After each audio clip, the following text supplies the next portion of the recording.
Welcome, everyone. If you are here for the Anorexia in All Bodies 2022 webinar hosted by the lovely Becoming and Balance, you are in the right place. We will be getting started in just a second. Just going to let a few more people trickle in.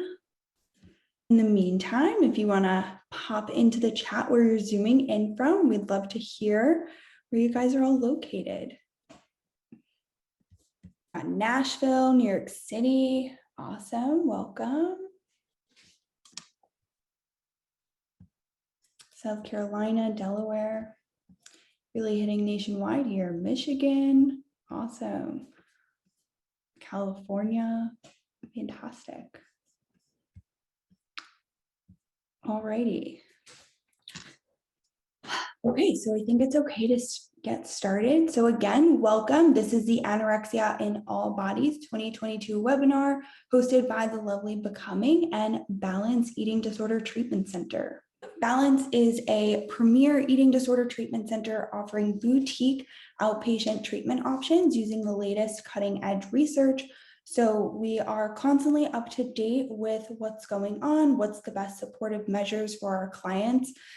We offer very individualized care and small groups. So we really like to maintain a client-focused treatment modality.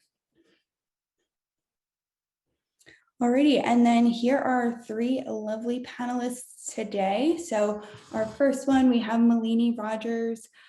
She is a registered dietitian and our lovely founder and CEO of Balance Eating Disorder Treatment Center. She's also an official mentor through the International Association of Eating Disorder Professionals. Then we have Quinn Haisley. She is also a lovely dietitian. She is our outpatient services supervisor at Melainie Rogers Nutrition. She worked at LaGuardia Community College in their nutrition and culinary management program and was accepted into NYU for her master's in clinical nutrition. They have a plethora of experience, including at the nonprofit Grow NYC, helping to run one of their nutrition education programs. So as you can tell, very well experienced and very knowledgeable of everything nutrition. And then we have our lovely Mimi Cole from the lovely Becoming. She is a CMHC intern and host of the lovely Becoming podcast. So she's located in North Carolina, and is a graduate student in the clinical mental health counseling and a training counselor at Mindful Counseling, Utah. She's the founder and podcast host of The Lovely Becoming and is well-versed in OCD and eating disorders from her own personal career and academic exploration. So again, another awesome, knowledgeable person to be presenting to you guys today.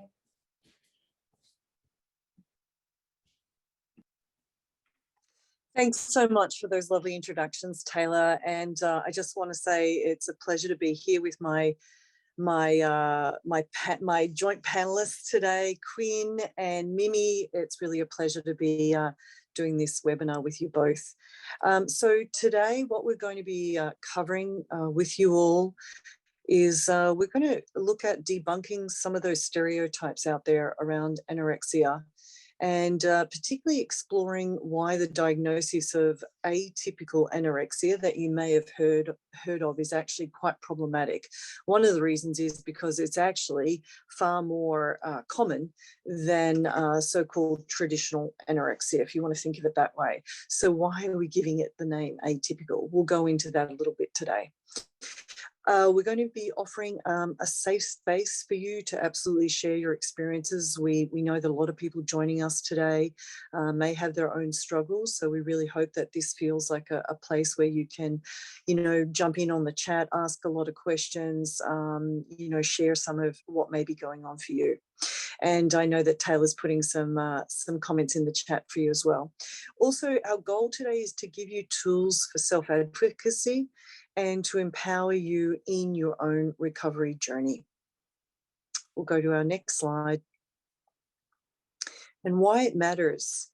What we see here is that, when people have invalidated struggles, i.e. their struggle is not believed, or even worse, it's completely minimized or dismissed. It absolutely undermines experiences of people in larger bodies, and further creates a stigma around what it means to live with an eating disorder. And from our perspective, something that we see so often is that all of this leads to a delay in diagnosis, which results in our clients, pursuing or being in a situation of prolonged struggle and suffering, which is, if it was properly diagnosed and treatment was available, could well be shortened, and prognosis would actually be a lot better. So these are just some of the reasons why this is a really important topic and why it matters. Over to you, Taylor.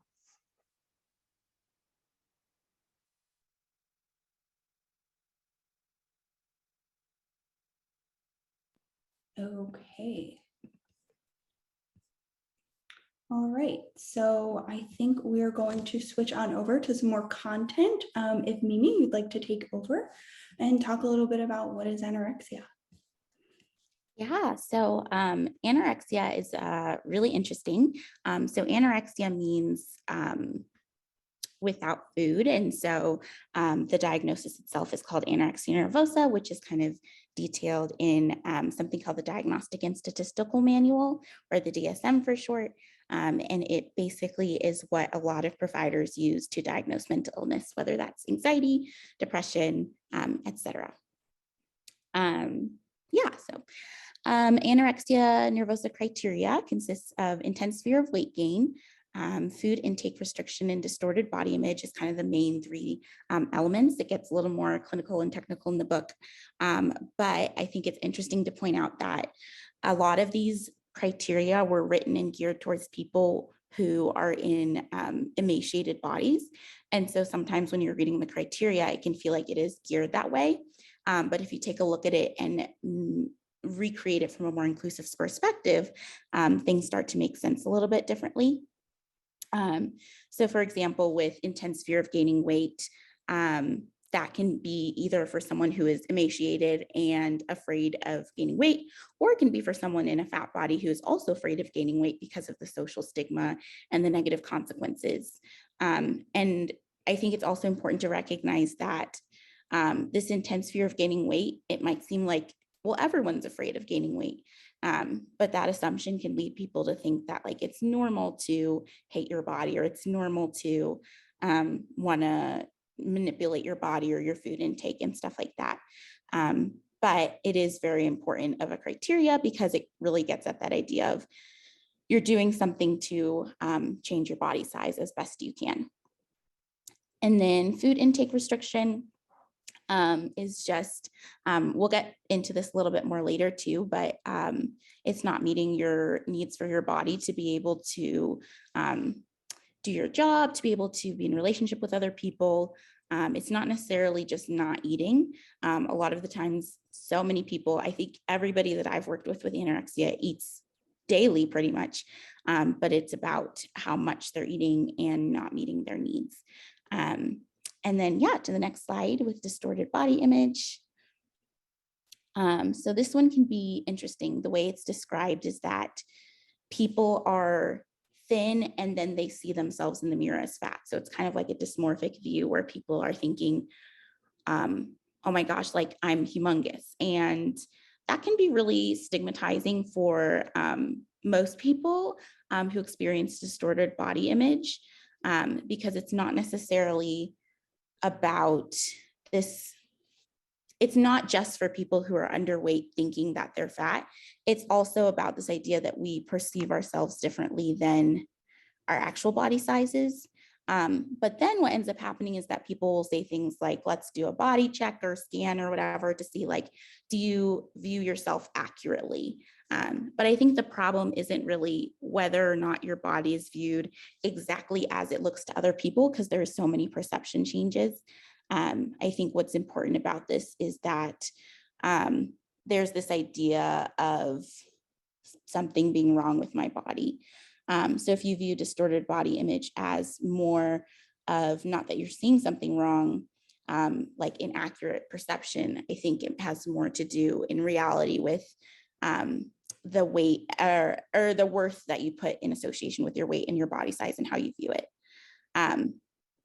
Yeah, so weight bias within criteria is important because if you read the criteria again and it says your perception of your body is way larger or different than what it actually is, it perpetuates this idea that like, oh, you're not like really fat, you just think you are.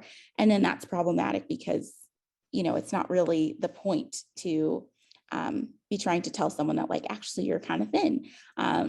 The point is to acknowledge the privilege, to acknowledge the ways that our bodies are oppressed, and to understand a more accurate perception of our bodies in relation to the world and put it in a proper perspective with our morality, et cetera. And yeah, restriction can also have a big impact on how we view our bodies. So it's important to nourish ourselves so we can have more insight into that. Beyond the criteria, what does it feel like to have anorexia? I think it feels one of the main or not a criteria, I should say, but one of the things that I hear a lot of people say a lot is that I don't feel sick enough to have an eating disorder. And that's part of the disorder. So if someone says that, that usually means that there's a problem that needs to be addressed and is worthy of quality care. It feels different for everybody. Sometimes people think of it as being really distressing and terrible. They have a lot of physical symptoms like hair loss or constipation, things like that. And so they'll see the difficulties of the disorder. Other people will say it feels really good. Restriction feels like a high. I enjoy that experience. And that's equally valid, I think, too, and important to acknowledge, because for people's brains with anorexia, there's a higher reward that people get from restriction. And so if it feels like everyone's telling you restriction doesn't feel good, and you're like, actually, it kind of does feel good for me, I think that's worth acknowledging and working through, because things that feel good aren't always good for us in our bodies. And it's important to learn distress tolerance and discomfort. But I think a lot of times we do a disservice by denying the idea that the eating disorder serves any function for us. And then, so with anorexia, there's a lot of brain space that gets taken up by food and body size. And so there's a lot of things you can't do. You can't focus on work or your friendships, and something has to give. So if you have an eating disorder, that has to be one of your priorities. And then you automatically end up giving something less priority that might be in alignment with your values. So a lot of people will describe like, how much do I think about food? Like 80% of my brain space is filled with food and body. A strong belief that weight is tied to worth. So the idea that if I gain weight, that's bad. If I lose weight, that's good. And it says something about my characteristics, my discipline, my willpower, et cetera. Having a false sense of control. People always say that like, I feel like I'm in control of something. And that has to do sometimes with either a feeling out of control as a kid, or in another situation where food is something you can quote unquote pick what you're going to put in your body, decide how much you want to work towards your goals, but that is just not a reality, because your body genetically is going to respond to protect you. And in reality, when you're restricting, it might feel like you're making a choice to do that, but your body is going to respond by binging usually. And so you're going to feel even more out of control. Preoccupation with food. So maybe worrying about the type or what's in the food, asking compulsive questions like, are you sure it's safe to eat? And having safe foods is common. And then the symptoms of tiredness and dizziness and different things like that. Okay, I'm going to jump in now to talk a little bit more about atypical anorexia. So the atypical anorexia diagnosis was added to what we had been talking about before, the DSM, which is our diagnostic manual, in the most recent iteration, which is the DSM-5. And essentially, it's under this overarching branch of something we call OSFED, which is other specified eating and feeding and eating disorders. And generally the idea with atypical anorexia is it's the exact same symptoms that we find with anorexia nervosa as a diagnosis, but without the low body weight. Obviously, this has a lot of problems with that diagnostic criteria. The attempt was for it to be more inclusive and to acknowledge that people can still have restrictive eating disorders, even if they don't fit into that low body weight criteria. However, the term obviously can be very stigmatizing. As Mel was saying in our introduction, there's definitely nothing atypical about atypical anorexia. In fact, atypical anorexia is more common than just the anorexia nervosa diagnosis. So again, not atypical. We have a lot of people who are suffering from this atypical anorexia diagnosis.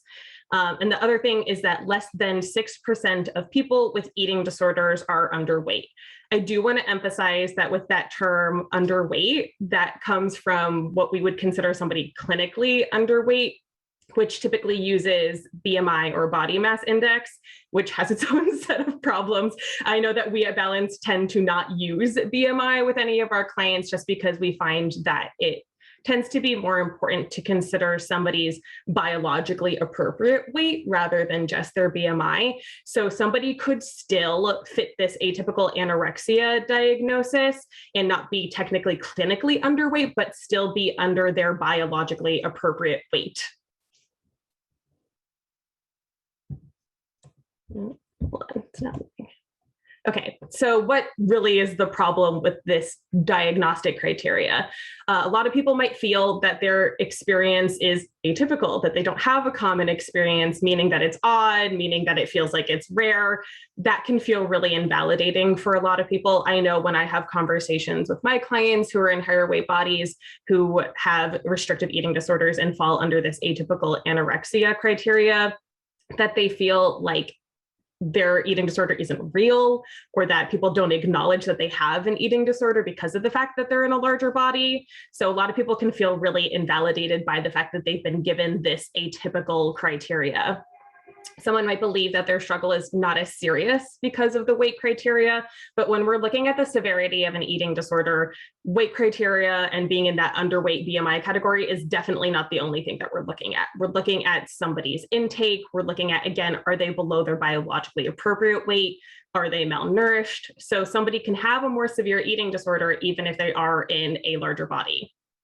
Ambivalence can result in delayed diagnosis, which means prolonged illness. I know I have had a lot of clients, again, report that they either didn't go to get help for their eating disorder earlier because of the fact that they were in a larger body, or they tried to talk to somebody about their eating disorder, and maybe it was a medical provider or a therapist or somebody else who didn't acknowledge their eating disorder or actually invalidated their eating disorder because that person was in a larger body. So sometimes it turns into somebody not receiving the type of treatment and care that they should be getting early enough because they're feeling invalidated by this. And definitely want to emphasize that what the criteria of atypical anorexia is not telling you is that you and everybody else is worthy of quality care.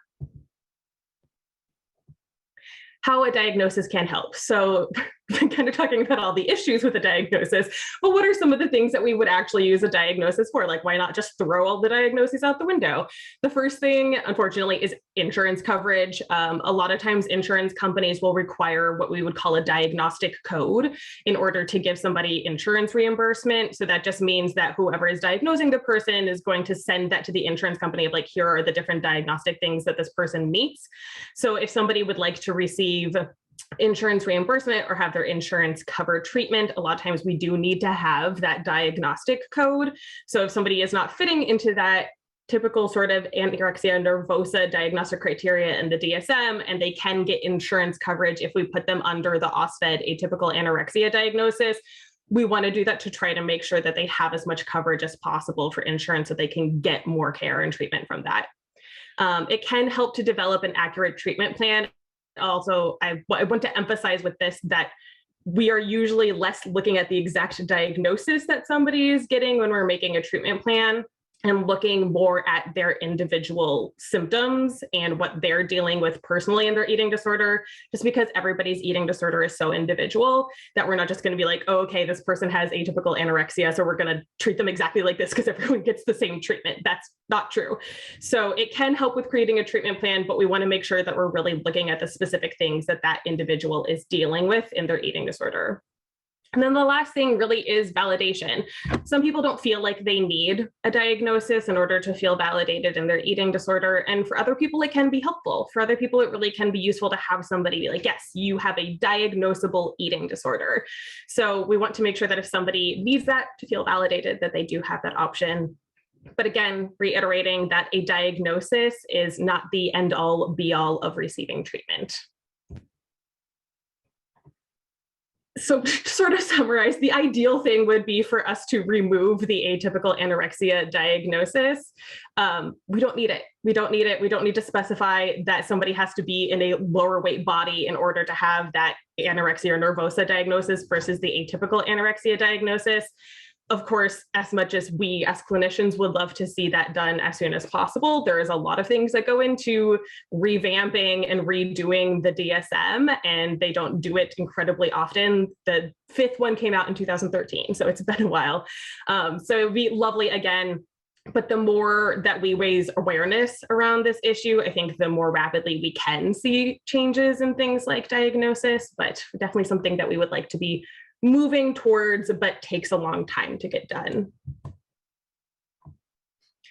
This is just kind of a short summary of exactly what we've been saying. Anorexia is anorexia, whether it's in that diagnostic atypical or not. It's all anorexia. It's all restricted eating disorder, emphasizing that anorexia occurs in all bodies, regardless of size, gender, race, anything like that. It's going to be occurring in all bodies. So recognizing that fact and recognizing that the diagnosis of atypical anorexia really can be stigmatizing for people. Anorexia does not have a look. I think a lot of times when people think of anorexia, like a very specific visual can come into their head. Like Mimi was saying, a lot of times it's this idea of somebody who's super emaciated. A lot of times, often it's usually a white woman as well. So knowing that that is a stereotypical look that we might see presented to us in things like media, but that is not true. That is not the actual depiction of anorexia. As I had said in the earlier slide, atypical anorexia is not atypical and does account for most of our anorexia diagnoses. Knowing too that there's genetic differences in weight loss and maintenance. So somebody might lose weight more rapidly in their eating disorder and somebody else might not. A lot of times that does depend on genetics. The other thing too is that our bodies try really hard to protect us. And part of doing that is trying to resist weight loss. So if somebody does have a restrictive eating disorder, our body is going to do things like at first trying to ramp up hunger cues to be like, okay, we really need food. We're not getting enough food in. How can we ramp up hunger cues to give the signal to our brain that we need to eat? The other thing that our body is going to do is slow down our metabolism so that we start burning less calories, again, to try to prevent weight loss, because your body really doesn't want to do that. It wants to stay in this happy, biologically appropriate weight range. And so it's going to try to do its own thing in order to prevent any unnecessary weight loss. Also, again, anorexia isn't only found in emaciated white women, and I think it was really helpful for clinicians and anybody in recovery or family members, loved ones to recognize this. This is just an example. I wanted to put this in here because it's a fairly relevant example that came up recently. If any of you have heard of the model Tess Holliday, she recently came out more publicly to share her own anorexia diagnosis.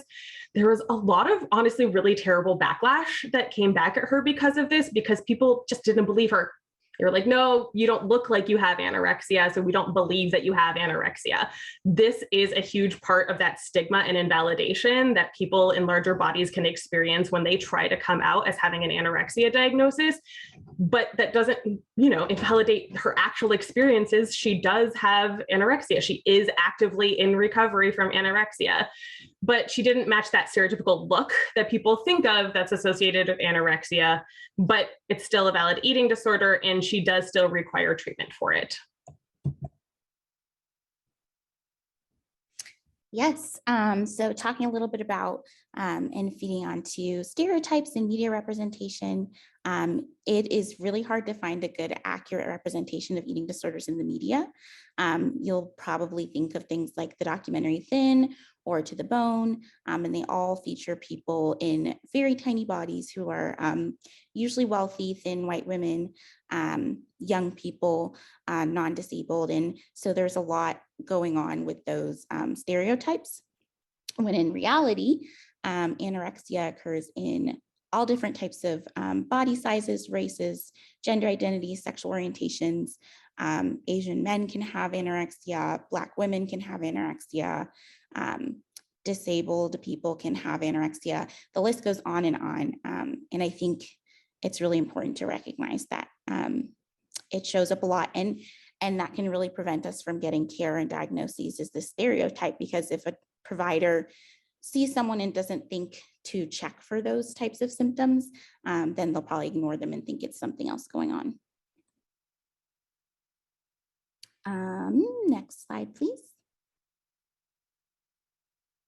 What impacts how we see anorexia? So a lot of it is the media. You know, it's interesting to see the history of the diagnosis develop. It used to have more religious roots in nuns who wanted to be more holy and closer to God. And I think that is interesting to note how that idea of restriction is willpower, like punishment, or like being able to withhold your needs is somehow like really good. We learn a lot about it from health classes. I remember when I was in high school, I had a movie played about eating disorders, and it was so intense. It was, you know, the classic image of someone, they engaged in behaviors every single day, several times a day. And I think that that's important too, to recognize that that is distressing and that is a picture of an eating disorder. At the same time, it can take over your life and be really impairing, even if you look like you're functioning. So if you're going to school, if you're going to work, your eating disorder can still be really bad. What we see in the media, like I said before, and then what doctors and other providers teach us. So if you go to the doctor and you say, you know, I'm struggling with dieting or restriction, they might take a look at your body and say, no, you're not, which is invalidating and harmful. And usually I find that doctors will make assumptions based on your weight. They usually won't ask you, what are you eating? How often are you eating? How's your relationship with your body? They'll usually just jump to, I see you and I have suggestions based on that are actually pretty harmful sometimes. Disclaimer, yes, is important. So I think when we have conversations like this, there's always a lot of identities and niches that are important to be talked about and recognized. But I also want to make space for the fact that we could go on and on and on in the best way possible about all the different niches for, you know, how it affects people who are in food deserts and food insecure, how anorexia nervosa can play a role differently in receiving care when your family has mental health stigma, especially for Black and Indigenous and people of color's families who might not have the same perspective on mental health. Maybe they told you to pray about it. Maybe they were taught to suck it up.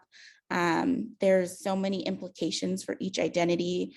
For chronic illness, like the idea that we talk about, what can your body do? Well, sometimes people's bodies can't do certain things. And we have to look at the way that we talk about recovery and the way that we talk about treatment and diagnoses to make sure that everyone is getting quality care. And that acknowledges their unique identities that are going to play a role in their experiences of recovery.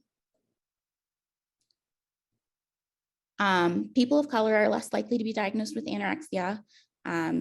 It's a lot due to the stigma and the stereotypes that people of color are people who suffer less. You know, it ties back a lot to even the Jim Crow laws and slavery, where people thought that specifically Black people had some sort of like extra resilience, strength sort of thing, where it's like, oh, they can be hurt more because they're like fine with it.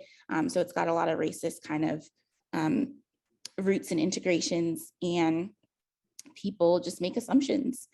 So that's why it's important to be insightful and thoughtful about when we're making diagnoses and when we are like falling into the boxes and missing people because of that. Clinicians are less likely to assess Black clients for eating disorders. Again, it's with that stereotype. If you see someone in a thin white body, your mind usually goes to, I need to check to make sure they don't have an eating disorder. But if you see someone who's Black, you might think, I mean, like Black people eat a lot of food, or make stereotype assumptions, or like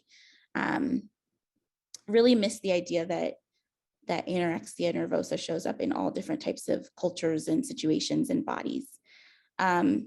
Diagnostic criteria was not created with BIPOC folks in mind. That's really important, that a lot of the DSM is based on European men way back in the 1900s and stuff like that. So a lot of research studies will exclude people of color. And that also has to do with the fact that a lot of academia and research is set in college samples. And so a lot of times there's a very narrow group of people who have access to that type of higher education, who have time to be involved in research studies, who have the connections to people who are in the research field. And yeah, there's a lot of lack of representation where people will make generalizations based on studies that don't actually include a diverse array of people. And then food insecurity, which disproportionately affects Black people, is correlated with eating disorders. Something that there's a lack of research and understanding about is access to food, food deserts, insecurity, and what people can actually afford. So this works both in the sense of people developing eating disorders, because sometimes there's this dual pressure of like being thin and quote healthy, but then you don't even have access to grocery stores and varieties of food. And then it also plays into recovery as well, because if a dietitian says like, well, you need to make sure you're eating your exchanges, but if you don't have access to those exchanges, then that can be really difficult and a hard place to be as well, especially because we don't usually acknowledge that as providers.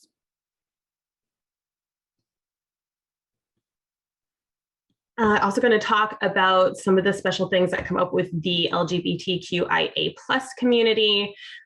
This community often has internalized beliefs about themselves and their bodies related to gender expression or sexual orientation. So you might see somebody in this community who is not only experiencing some of the body dysmorphia that can come along with anorexia nervosa, but is also experiencing gender dysphoria in addition to this. And those can really start to play off of each other. And while those are very distinct and separate things and have very distinct and separate treatments, because of the fact that they can be so interrelated, it's really important to take this into consideration when somebody is being treated for an eating disorder.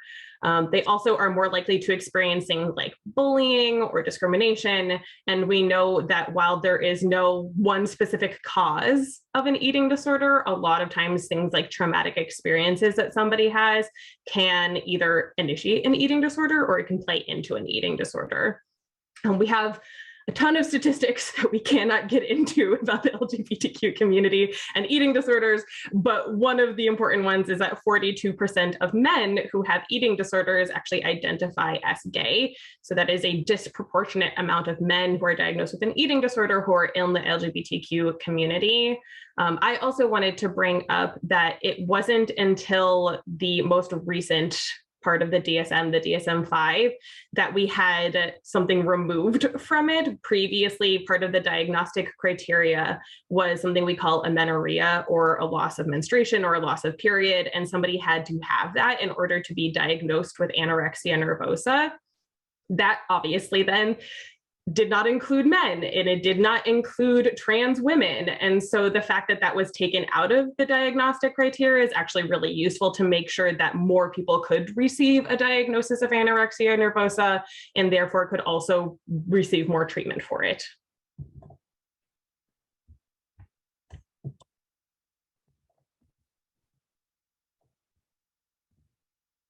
Thanks so much for that, Quinn. I'm going to take us through the next section, which is validating anorexia symptoms for those in larger bodies. But I just wanted to also highlight what Quinn was just mentioning there about the DSM-5.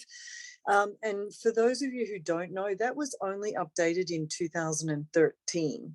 So that's in all of our lifetimes, you know.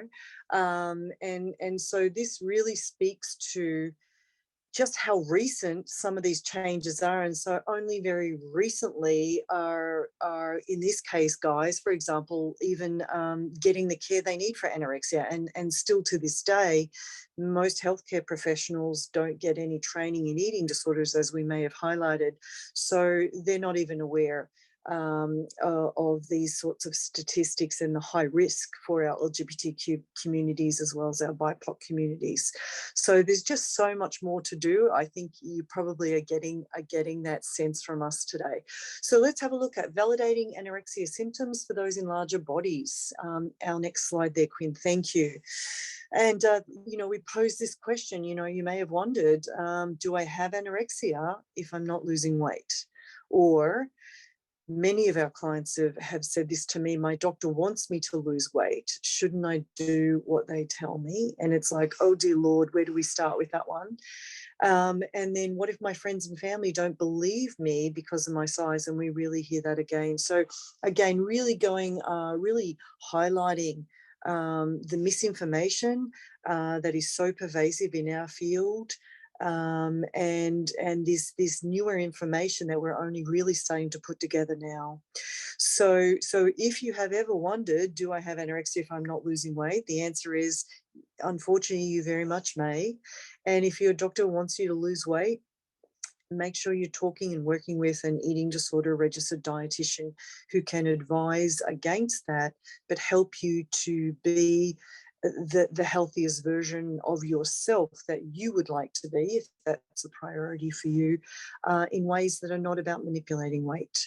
And then, as we can see with our third comment here, there's still a lot of public health information to get out there to the general community, to our friends, to our family members, around the different manifestations and presentations of eating disorders. We'll go to the next slide, Quinn, thanks. So how does restriction impact the body outside of weight loss? And we know that unfortunately weight loss in and of itself very negatively impacts the body. But aside from that, just the restriction in and of itself, even if there isn't weight loss that is occurring concurrently, leads to a state of malnutrition.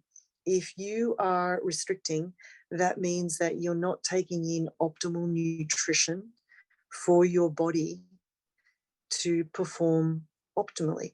So what does that mean? That means that the body will shut down certain systems, it will slow down certain systems, all in the to the benefit or to the desired outcome of trying to keep your body alive.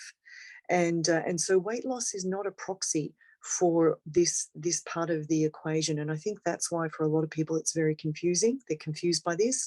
We are no longer confused by this. We understand the biochemistry and the physiology of what's going on with restriction. And actually, some of the most significant things that we're seeing, aside from all organs are affected by restriction, is also the brain. And the brain, if you think about it, is the organ that we rely on to be able to help us to make good decisions, to be able to weigh up, should I be doing this or should I not be doing this? Should I be, seeing an eating disorder specialist, or should I just be continuing on this weight loss plan? Reasoning and being able to work through data and work through solid information, that whole system is impaired, and we're not able to think as reasonably as we may well be able to do without restriction. So, but brain function is absolutely compromised, and we actually have a way to actually look at the brain, and we're able to see deterioration in the brain, where you actually see holes where there's a loss of mass of the brain mass through restriction. We also have memory loss, and then affected to brain function and hormones and the optimization of our hormones. You may have heard about, serotonin and dopamine and some of these very important hormones that keep us more balanced emotionally. Those are significantly impacted because it takes a lot of energy for the body to make those hormones. So with restriction, in the face of restriction, we're going to have less than optimal levels of those very, very important hormones. That's going to impact mood, depression, anxiety, and emotional health. Combine and couple that with what we've just gone through with COVID, and we're still going through with COVID, and you can see how this is a very, very potent mix, a very, very toxic and dangerous mix. And of course, while we're in the middle of a pandemic, you certainly want your immune system to be robust, but restriction will compromise your immune system. It will create a scenario where the body doesn't have enough energy to launch the immune response or the fight against an infection. And so therefore you have the potential not only to be more susceptible to colds and flus and other illnesses, unfortunately, but also you're going to experience much more significant symptoms with those illnesses because your body's just not able to fight back. And those are absolutely, those are just some of the key pieces of how restriction affects us. And so when you think of it in the face of, our dieting culture, our culture, our health and wellness field is telling everyone, we all, I'm generalizing, should be dieting and lose that 5 pounds and all of that sort of stuff. This is restriction, and restriction has a very significant negative impact on the body. We'll go to the next slide, Quinn, thanks. So how do you know if you're struggling? And again, we have much more information now to realize that body shape and size is not a proxy for telling us if someone is struggling with an illness. But some of the key things we do notice are going on that actually many people may not know because it's internal, right? But there is a constant preoccupation with food is one huge indicator. And actually there's a litmus test question that I ask a lot of our clients and a lot of people who pose this question: how do you know if I'm struggling?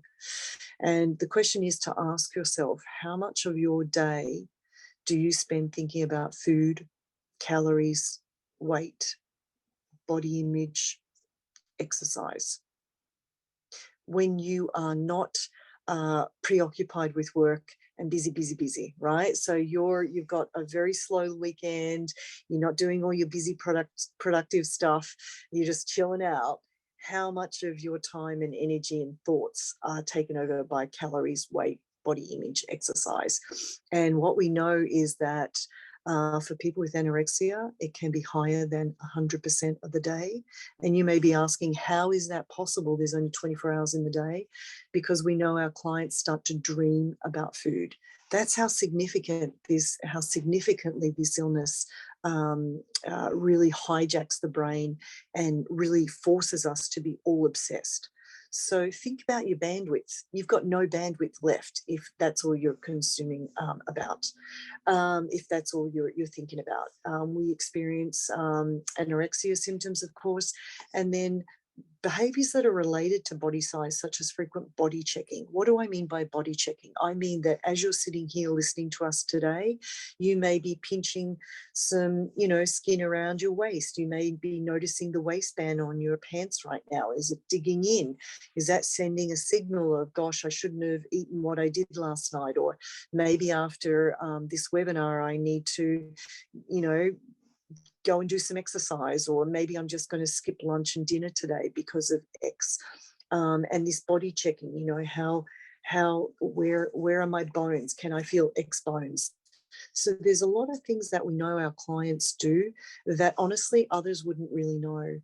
But if you ask your clients, or if we ask you now, are you doing some of this body checking? Are you preoccupied with food and calories?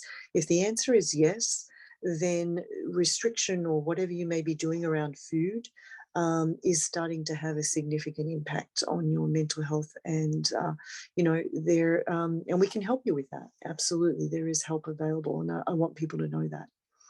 I noticed there were a couple of things that popped up in the chat there. Is there anything from our moderator, Taylor, that you wanted me to answer right now, or are those for later? We'll save those for later. Awesome, that's great. Just didn't want to ignore that. So 5 things you should know. 1, you did not fail at your eating disorder because you didn't experience drastic weight loss. Clients will often say that. Your eating disorder is absolutely not your fault.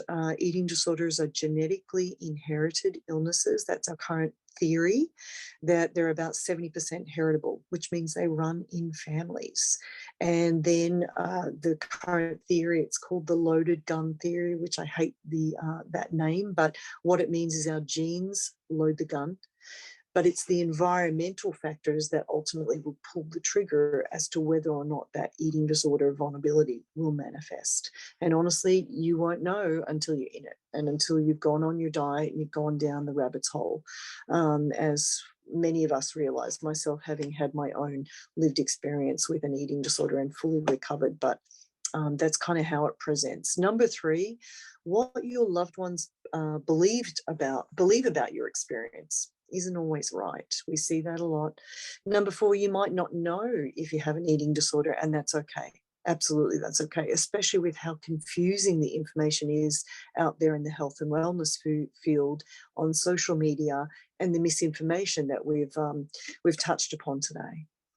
But again, I do want people to know that full recovery is absolutely possible with the right level of care and in the hands of specialists. And back over to my wonderful panel members. Hi. So for self-advocacy and medical care in a larger body, and just like a side caveat, there's some not disagreement, but there's some like conversation about the terms that we use: fat body, larger body, bigger body, higher weight body. And I find that it really depends on the person in the community. I think while there's a movement from fat activists to use the word fat as a neutral descriptor for individuals, there's also still a lot of stigma in public. And so, I think it's kind of asking what people feel most comfortable being called, and making that disclaimer too. But continuing along, your doctor might not be on your side. That's a very real possibility. Doctors are not usually trained in eating disorders at all, which I think is really important to recognize as a part of informed consent. They really should talk about what they do have specialty and what they don't, and be transparent about that training. And also just understanding that doctors don't necessarily have the scope of practice to be treating all the different aspects of eating disorders. So even with medication management, yes, doctors can prescribe medication, but a lot of times I'll recommend going to a psychiatrist because they have more specialized training in mental health, or doctors might try and give nutrition advice when in reality, that's more in a dietitian scope of practice and what they actually specialize in treating. So just remembering that like a lot of times we put doctors on these pedestals and we make them really inaccessible and like these all-knowing people, but their scope is actually limited to some degree. They do have years of education and experience, which is why a lot of people like make it like you should either be a doctor or a lawyer type of thing. And that's a whole nother story about access to education and this like hierarchy of different positions. Money making is really different, even though like therapists, for example, are doing a lot of heavy work and not getting the same type of pay. Anyways, their advice might not be actually helpful. And I think we have to remember to take things with a grain of salt, understanding that we are the experts in our own bodies in a lot of spaces, because they do have specialized knowledge about what medications work, what treatment approaches work. And at the same time, it's important to honor the wisdom of the person's body. It can be really hard to access evidence-based treatment if you're not in an emaciated or body that fits the stereotype of an eating disorder. That's really true because doctors will often recommend weight loss as catch-all kind of like recommendation. So if one person comes in with a sore throat, they might be giving them a test, giving them antibiotics or whatever, whereas someone else in a larger body, they might be like, oh, have you tried losing weight? And that's pretty problematic. Finding a weight inclusive care team. So this is kind of tricky because on the one hand, I think that weight inclusive is often used in more research spheres than necessarily a lot of clinical practice or your average website for a provider. I know that for my marketing as a therapist, I don't think I have anything about necessarily saying like weight inclusive, but it is part of my philosophy and the wording is kind of different. So sometimes it's just hard to catch that. But it is really hard to find, and I want to acknowledge that. Some things that you can do. I find Instagram providers actually to be a really interesting resource, because if you find someone that you follow who's really great, who's really informed in eating disorders, but maybe isn't in your state, I encourage you to reach out to people that they recommend or people that they're connected with. That usually can help with networking because a lot of the providers on Instagram are connected with each other, and it becomes this like fun bubble, but it is hard to find resources outside of it. And then you can book a discovery call. Some providers will do that. Some will just have you go straight to the intake. But some questions you can be asking: what's your approach to treating eating disorders? How do you feel about using the diagnostic criteria versus listening to my lived experience? Do you value lived experience? Are you going to be the expert? Stuff like that. And it's okay to ask really anything. Like, it's okay to ask, like, will you tell me to lose weight? Or will you tell me that my eating disorder isn't valid? Because they should be upfront about that in the beginning. And it's an important question to ask to protect yourself during the treatment, even though you shouldn't necessarily have to.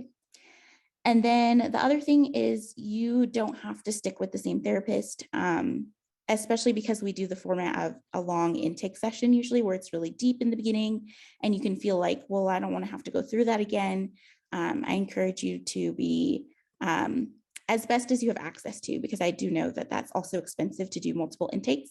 But I hope that you're able to feel empowered to find what's a good fit for you and not feel confined to following the advice of what one provider says.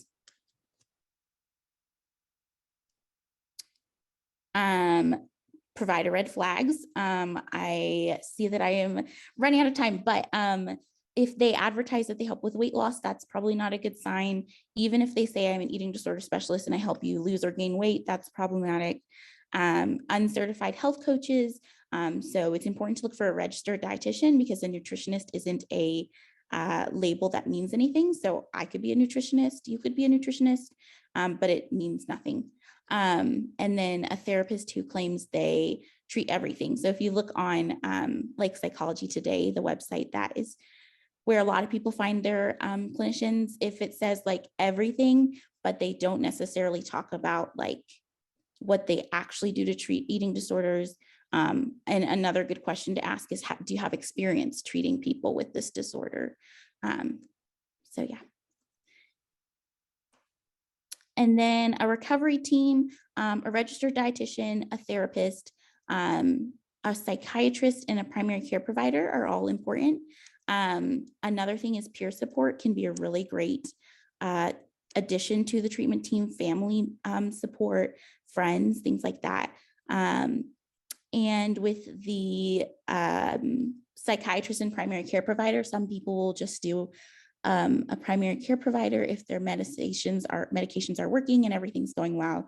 But I do also, if you have access, again, because psychiatrists can be really expensive, seeking out a specialist psychiatrist, just because they can have more knowledge about specific mental health medications that might be more beneficial to your care.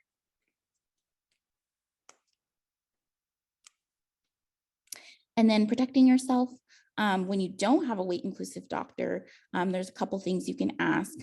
We're going to have a little handout that's going to be attached And also I'm very open to feedback on it. Take what you appreciate about it and leave what you don't. But I think a couple things you can ask is, would you recommend this same approach to someone in a smaller body, which they might say no because the fat consideration or whatever, but to get them thinking about the idea that fat is a system of oppression in our society as well. And so it's like treating people differently based on race or gender identity.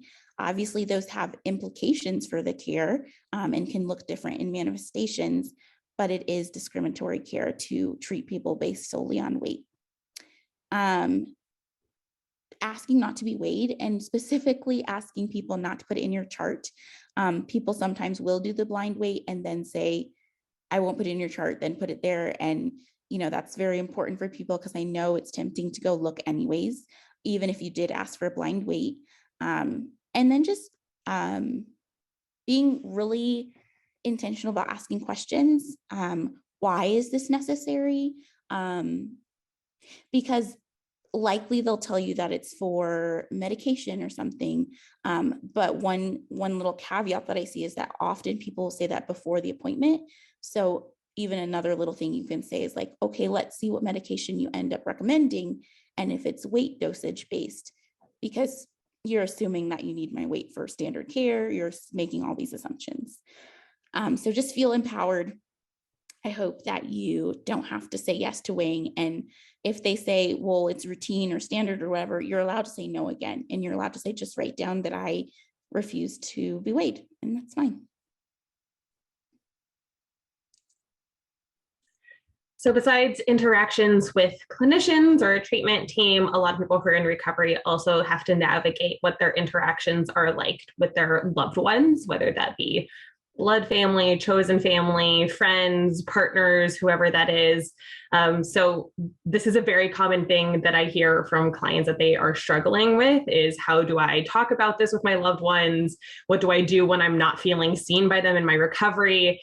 First thing is asking them to educate themselves. I think recognizing that it is not your job as somebody in recovery to educate your loved ones, that if you have the capacity to, that's great, but not everybody feels like they have the capacity to do that, and that's totally fine. So looking up specific resources like this webinar or like others offered, there's blog posts, there's books, there's a whole bunch of different things that you can do in order to sort of hand them the resources that they can do their own education on. And then the next thing is setting boundaries. This is something that can obviously feel deeply uncomfortable to do, especially if the loved ones that you're dealing with are maybe not going to respect the boundaries that you're setting, or they try to invalidate your boundaries. So I do recommend that when my clients are working on setting these boundaries in their recovery with loved ones, that they can ask for the support of their therapist or psychiatrist or dietitian or whoever it is who's on their treatment team, or other friends who are supportive of them, to help set these boundaries with loved ones, because you deserve to have those boundaries, and you also deserve to have those boundaries respected by those around you.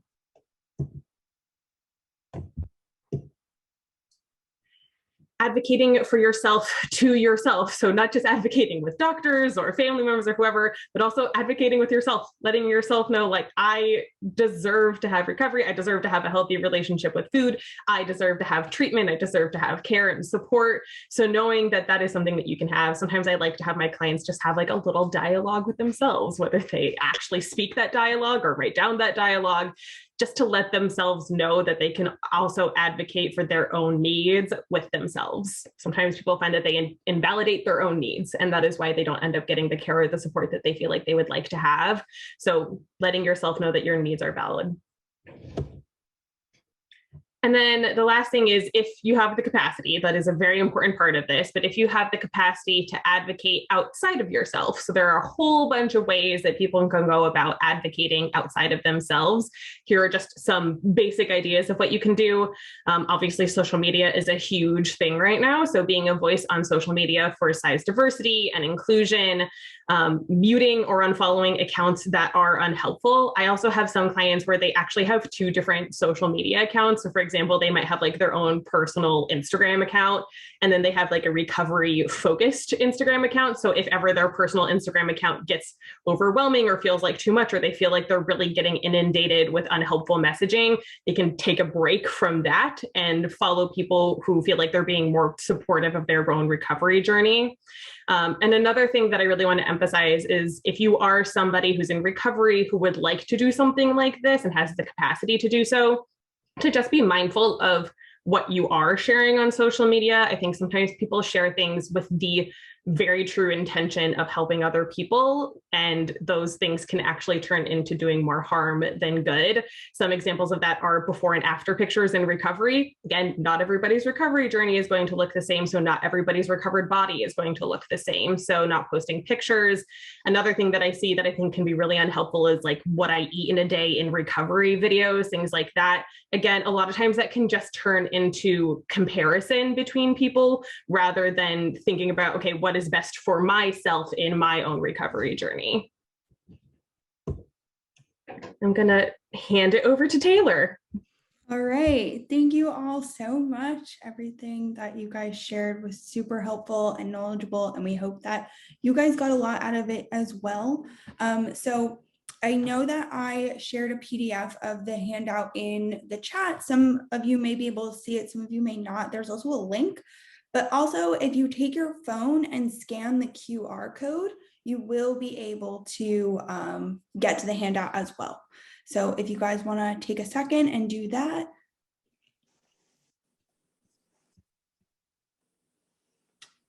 Alrighty, thanks, Quinn. All right, and here are some other resources. So I definitely encourage you to, again, take a picture of the resources. There's a lot of really great resources on the handout. So if you scroll to that second page, there's a lot of really great books and different things that you guys can check out there. But here are also some of our own personal balance and Mimi's Instagram handles and contact information to check out our resources as well. All right, so I do want to wrap up. I am noticing we are at 3:30, so just want to wrap up and say thank you all for joining us today. Balance does offer a 20-minute discovery call, so whether you're a professional or a prospective client, please feel free to utilize that. We use it to provide any information about balance, but also any information about resources or anything going on in the community. We really pride ourselves in just trying to find people treatment and the right treatment for them. So even if it's not with balance, like please utilize that resource. We will be there to support you. All right. Well, thank you all for joining us today. We hope you got a lot out of the webinar, and we hope to see you next time. And thank you to our lovely panelists. Great job. Thanks, Taylor. Great job. And also, yeah, thank you to our great panelists. Thanks, everyone, for joining us.